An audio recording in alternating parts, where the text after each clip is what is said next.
Boa noite a todos, que a paz de Deus e de nosso amado Mestre Jesus esteja conosco, hoje e sempre. Sejam todos bem-vindos ao Centro Espírita Discípulos do Evangelho. É com muita alegria que, mais uma vez, estamos aqui para esta tarefa dessa noite. Espero que todos estejam bem, com saúde em seus lares e sempre com a lição do Mestre Jesus. Antes de nós darmos início à tarefa de hoje, eu convido a todos a uma breve prece. Vamos então fechar os nossos olhos? Então nós vamos acerenando as nossas mentes, nossos corações, entrando em sintonia, Deus com Jesus, pedindo a Ele que derrame suas bênçãos em nossas vidas, nos nossos lares. Possamos estar serenos e tranquilos, absorver um pouco mais dessas lições do Divino Amado Mestre Jesus. Que assim seja, graças a Deus, graças a Jesus. O tema de nossa palestra ou de nossa conversa para esta noite, eu gosto mais de chamar de conversa, é o capítulo 17 do Evangelho segundo o Espiritismo. Peço licença a todos a uma breve leitura. Caracteres da perfeição. Mas eu vos digo, amai os vossos inimigos, fazei o bem aos que vos têm ódio, e orai pelos que vos perseguem e caluniam, para serdes filhos de vosso Pai que estás nos céus, o qual faz nascer o seu sol sobre bons e maus, e vir chuva sobre os justos e injustos. Porque se vós não amais senão os que vos amam, que recompensas haveis de ter? Não fazem os publicanos também o mesmo? E se vós saudardes somente os vossos irmãos, que fazei nisso de especial? Não fazem também assim os gentios? Sede vós logo perfeitos, como também vosso Pai Celestial é perfeito. Mateus capítulo 5, versículo 44 a 48. Bem, esta lição do Evangelho segundo o Espiritismo, ela é uma lição maravilhosa, como todos os outros capítulos. O Evangelho é uma das minhas obras favoritas, porque a cada vez que nós o abrimos, ele traz novas lições. Mesmo que aquela lição nós já tenhamos lido, já tenhamos pensado sobre ela, e essa lição realmente ela é muito especial. O Evangelho foi escrito em 1863 pelo codificador da doutrina espírita, Allan Kardec, e ele traz para nós profundas reflexões a respeito dos ensinamentos de Jesus, da moral de Jesus, os seus ensinamentos como um todo. E o sede perfeitos, nesse trecho específico, sede vós logo perfeitos, como também vosso Pai Celestial é perfeito, é um convite a pensarmos um pouco sobre o que vem a ser a perfeição. Porque de cara aqui, Jesus usou o verbo no imperativo, ou seja, ele determinou que nós fôssemos perfeitos. Interessante. Mas será que nós vamos conseguir ser perfeitos como o próprio Criador? Na doutrina espírita, dentro dos nossos estudos, nós vamos percebendo que nós somos espíritos muito atrasados ainda, espíritos imperfeitos, como normalmente nós falamos por aqui. Mas, ao estudarmos e nos aprimorarmos, a gente vai percebendo que é possível, sim, nos melhorarmos a cada dia. E aqui, realmente, é um convite. Porque, pensemos, será que Jesus não sabia da nossa condição espiritual quando veio à Terra? Afinal de contas, Jesus é o modelo e guia para todos nós.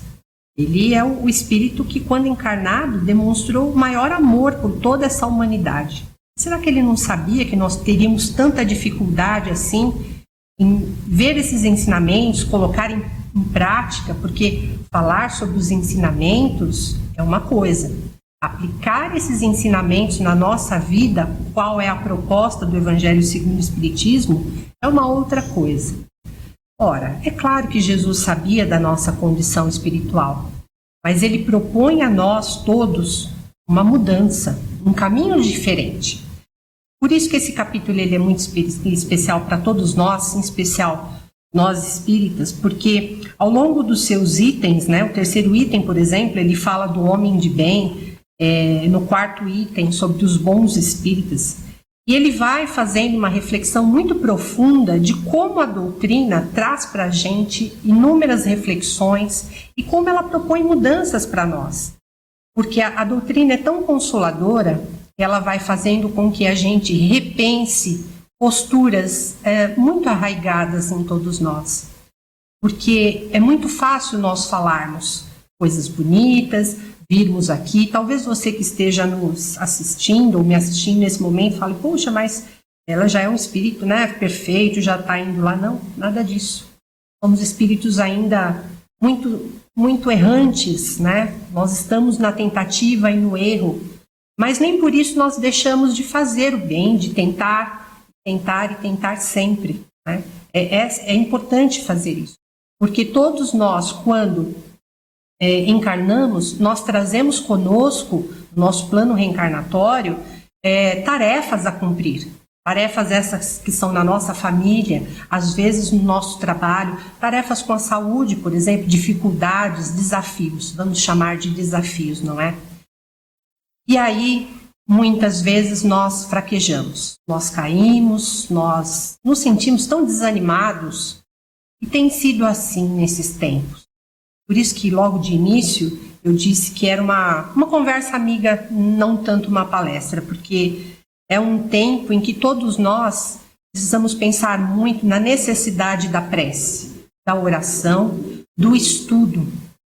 Aliás, o estudo do Evangelho, o estudo das obras básicas de Kardec, para nós, é algo de suma importância, porque é como se nós fôssemos buscar lá, nessa fonte inesgotável de conhecimento, e ao mesmo tempo nós vamos repondo em nós aquilo que nos falta.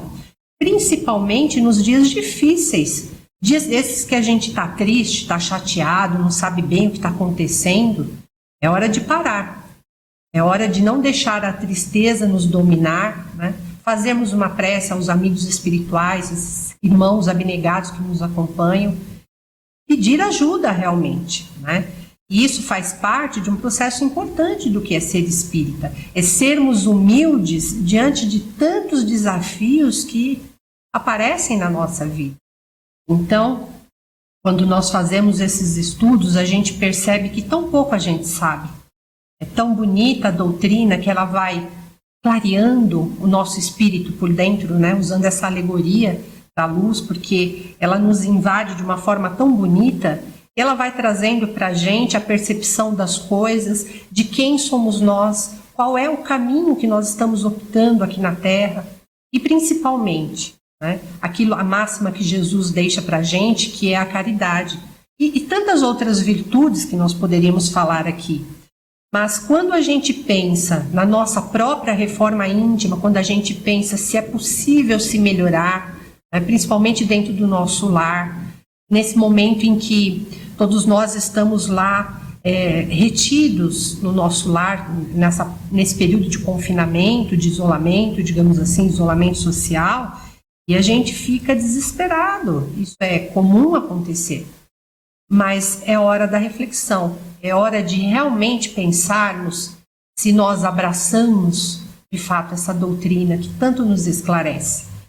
E essa doutrina também, logicamente, perpassa por Jesus. Será que eu consigo compreender, de fato, o que o Mestre trouxe para nós? Esse amor intenso, né? A ponto de fazer, olha, de dizer para nós, né? Mesmo nos momentos difíceis, meu filho, eu estou contigo. Não se desespere. Tudo passa. E aí a gente lembra de Emmanuel, protetor espiritual de Chico Xavier, que nos assevera, tudo passa. É que diante do problema, nós nos desesperamos. A nossa condição humana de espíritos imperfeitos faz com que a gente se desespere.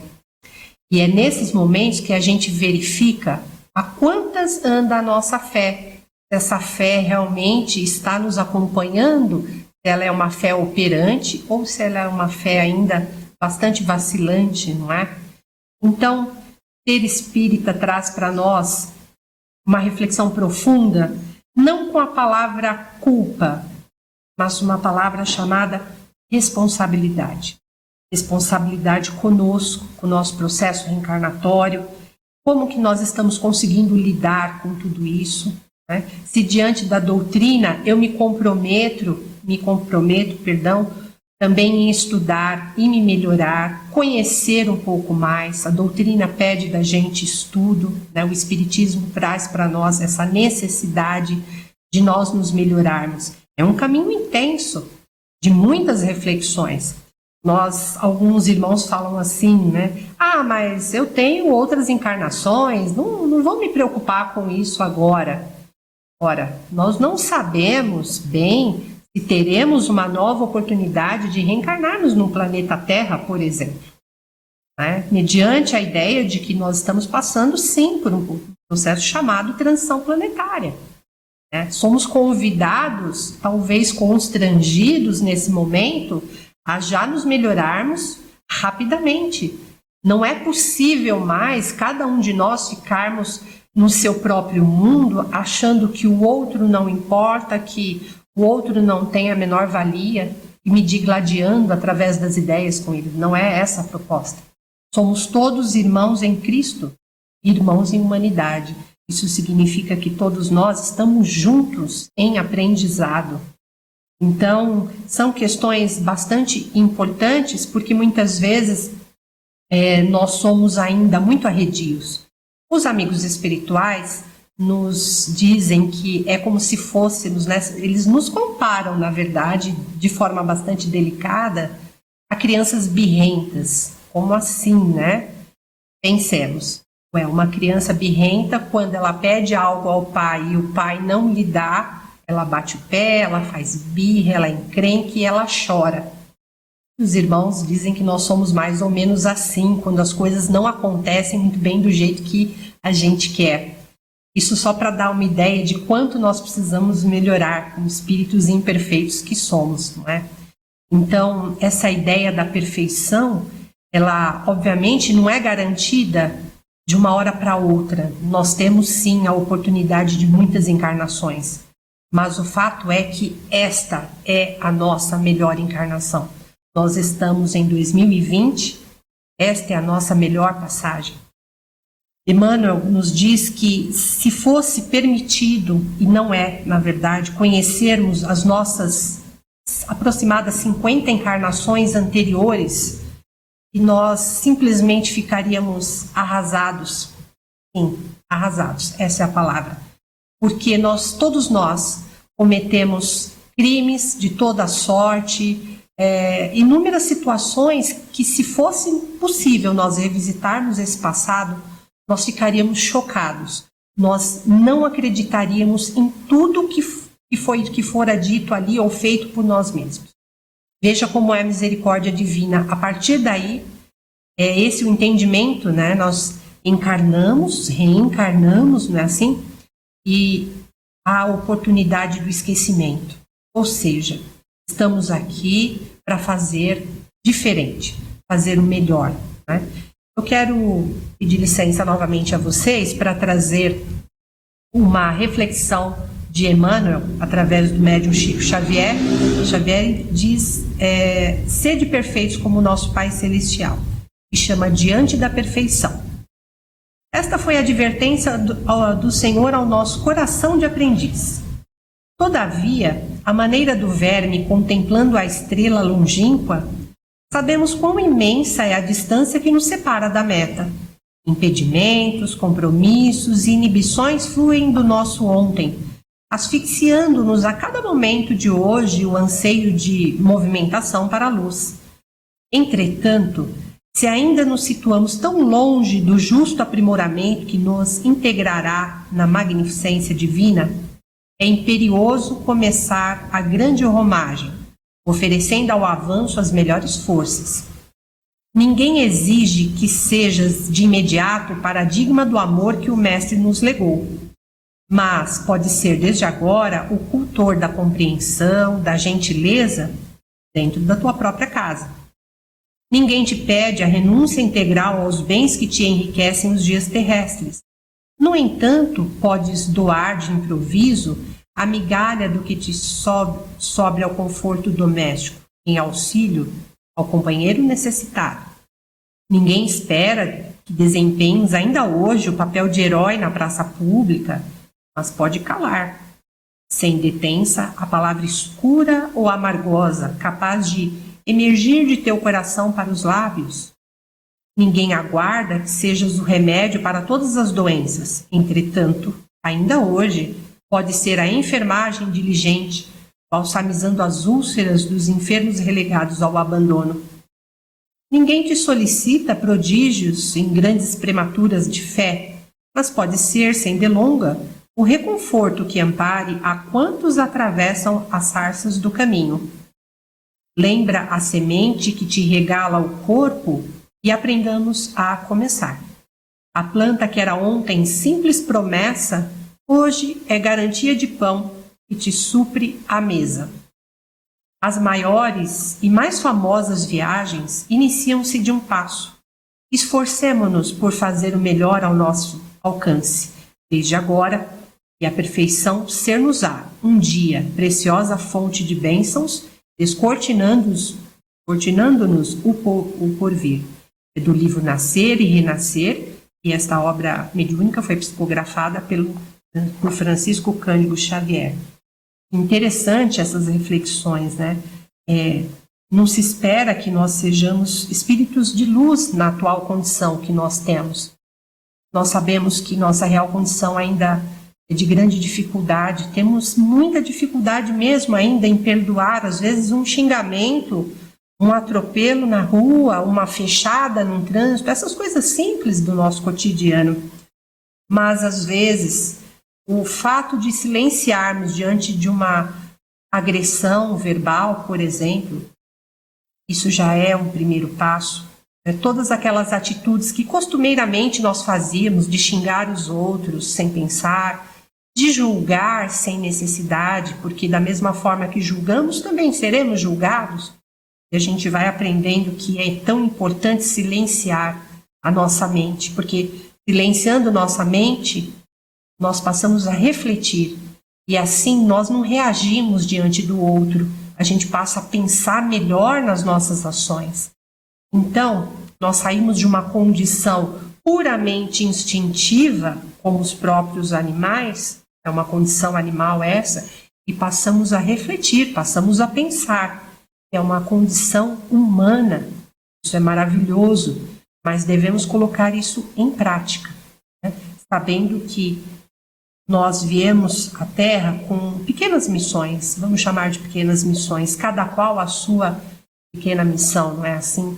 Não pensemos em espíritos tão grandiosos como Chico Xavier e tantos luminares que passaram pela Terra, mas pensemos lá no cadinho do nosso lar, né? O que é que nós estamos fazendo lá com os nossos filhos, com a nossa esposa, com o nosso marido, com os nossos familiares mais próximos ou no nosso trabalho. Será que a gente já consegue fazer a diferença? Porque no Evangelho segundo o Espiritismo, nos próximos itens, ele fala exatamente isso do que seria um bom espírita, não é? Um bom espírita não é só aquele que frequenta diariamente a casa espírita. Não, vai muito além disso. Vai além porque pressupõe que você já tem internalizado certas lições que não se aprende do dia para a noite. É um eterno ir e vir, um recomeçar. E isso é para espíritos fortes. A gente não pode fraquejar. A gente tem ao nosso lado sempre as lições do Mestre Jesus que nos amparam, as obras maravilhosas de Kardec, a própria codificação que está aí nos auxiliando. É necessário também, nesses tempos, procurarmos estudar, fazer uma leitura edificante, fazermos o Evangelho no lar, tão necessário para a proteção daquele ambiente em que nós estamos, de todos esses ambientes. São pequenas tarefas que nós podemos realizar que ajudam muito a nós nos conectarmos com Deus, com Jesus, com o nosso interior, silenciando, né, diante de tantos barulhos externos que nos chegam, ao invés de ficarmos o tempo todo diante de uma TV, vendo números de óbitos. Claro, ninguém seria louco de dizer para não vermos notícia, não é essa a ideia. Mas que tal fazermos uma leitura edificante, conversarmos um pouco sobre como foi o dia e outras propostas, né? procurarmos sentar ao lado de quem ali está e perguntarmos se essa pessoa está bem, se está tudo bem.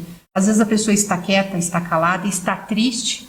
Alguém que convive com a gente ali e a gente nem se percebe. São pequenas situações que a gente pode sim melhorar. Afinal de contas, todos nós temos que aprender nesses tempos difíceis de pandemia. Nós não estamos passando por isso à toa. Não existe acaso do ponto de vista espiritual. Todos nós estamos sendo convidados, ou constrangidos, como quiserem alguns, a repensarmos as nossas atitudes. Não somos perfeitos, mas um dia seremos espíritos melhores, espíritos que pensam na caridade constantemente, assim como nosso irmão Chico Xavier, que é uma referência para nós. Espírito que nos trouxe tanto alento, tantos atendimentos, tantas histórias maravilhosas, mais de 400 livros publicados. É um grande exemplo para todos nós. E dessa forma nós vamos encerrando então essa nossa conversa, esse nosso bate-papo, esperando sinceramente que possamos ser úteis nas ideias que trazemos até vocês. E mais uma vez eu convido a todos a fazermos a nossa prece final. Elevando mais uma vez o nosso pensamento a Deus, a Jesus, agradecendo a Ele sinceramente por esta oportunidade de sermos úteis. Pedimos as Tuas bênçãos, Senhor, que possam recair sobre nossas vidas, sobre os nossos lares, acalmando, Pai, corações tão aturdidos, tão desesperados, mas que o nosso divino amigo Jesus, Mestre querido, modelo e guia para a humanidade, para toda essa humanidade, para todos nós, traz a esperança, a fé, a caridade, esperança em dias melhores, e que a cada momento que nos sentirmos tristes, infelizes, que possamos tomar um copo de água, acalmar os nossos corações, fazermos uma prece e assim entrar novamente em conexão com nosso Pai querido. Graças a Deus, graças a Jesus. Obrigada a todos por mais essa oportunidade.